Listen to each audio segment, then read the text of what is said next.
ऐ मुर्शद, हमें रुलाया गया, सताया गया, अरे हमें जवानी में बर्बाद किया।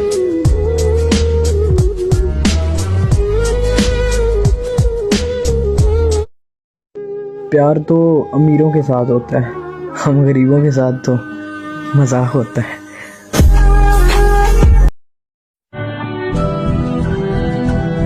प्यार करना बहुत लोग सिखाते हैं, और अफसोस उस प्यार को भुलाते कैसे हैं, ये साला कोई नहीं सिखाता।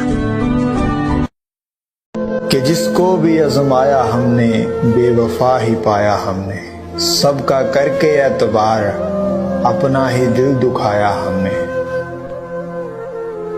मेरी खामोशी को कमजोरी समझो, ये सही बात नहीं है।